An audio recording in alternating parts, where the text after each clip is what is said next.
अरे बेटा कल्लू, काहे को इतना रो रहे हो? क्या करे सर, कल का जो क्वेश्चन आप दिए थे वो हमसे सॉल्व ही नहीं हो रहा है। बेटा कल्लू, काहे को नहीं सॉल्व हो रहा है? समांतर क्रम श्रेणी क्रम के बारे में पढ़े थे। हाँ सर, आपने जो पढ़ाया था पढ़े थे, तब पर भी सॉल्व नहीं हो रहा है।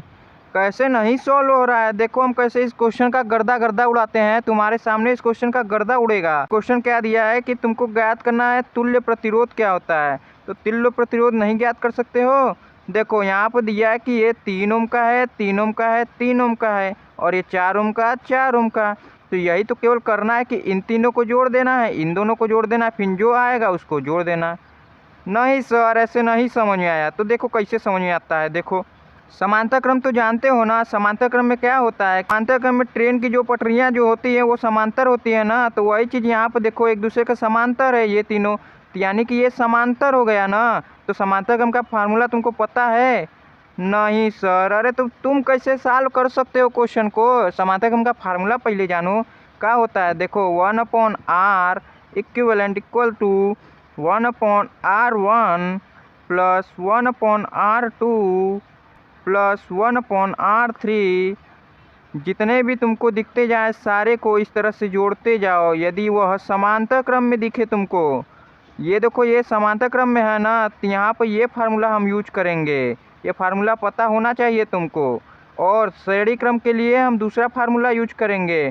श्रेणी क्रम के लिए कौन सा फार्मूला होता है? R equal to R1 plus R2 plus R3।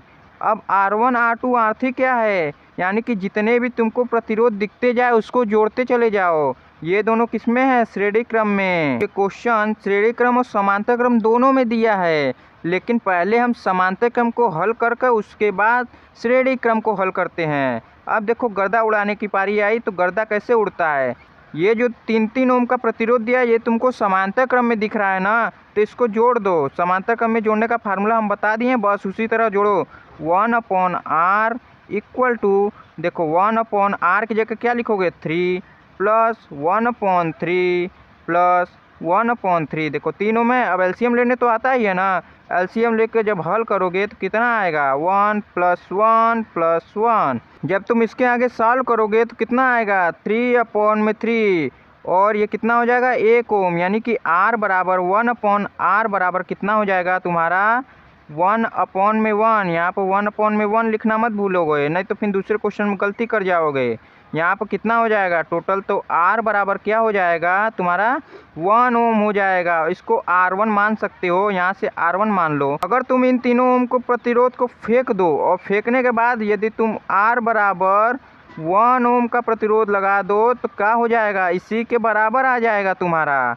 और देखो अब तुम्हारा ये तो सॉल्व हो गया। अब नया जो हमारा क्वेश्चन बनेगा, नया तुम्हारा क्वेश्चन कैसा दिखने वाला है? देखो ये जो है हमारा 1 ओम का दिखेगा, जो कि अभी हम सॉल्व किए हैं। और जो पहले का था ये देखो, ये 4 ओम का क्वेश्चन में दिया है, ये भी 4 ओम का क्वेश्चन देख लो। देख लो ये 4 ओम का दिया है और ये 4 ओम का दिया है। तो अब इसको कैसे सॉल्व करते हैं? इसको सॉल्व करने के लिए अब देखो ये तीनों हमको क्या दिया है? श्रेणी क्रम में दिया है। तो श्रेणी क्रम में जानते हो फार्मूला ना, R1 R2 R2 जितना भी प्रतिरोध दिया है तुमको सबको जोड़ते जाओ तो क्या हो जाएगा? ये R बराबर R2 मान लो, तो R2 बराबर कितना हो जाएगा? 4 + 4 + 1। यानी कि जो हमारा कितना आएगा R2 बराबर वह कितना आ जाएगा? 9 ओम आ जाएगा। अब देखो जो तुम्हारा तुल्य प्रतिरोध हो जाएगा वह 9 ओम। अब क्या करोगे? जो ये 4 ओम 4 ओम और ये जो जितना प्रतिरोध दिया सबको उठाकर नाली में फेंक दो। तो उसके बराबर यदि तुम 9 ओम का प्रतिरोध लगा देते हो तो वह उसी के बराबर होगा, इन सबके बराबर होगा 9 ओम। उसी को हम तुल्य प्रतिरोध कहते हैं।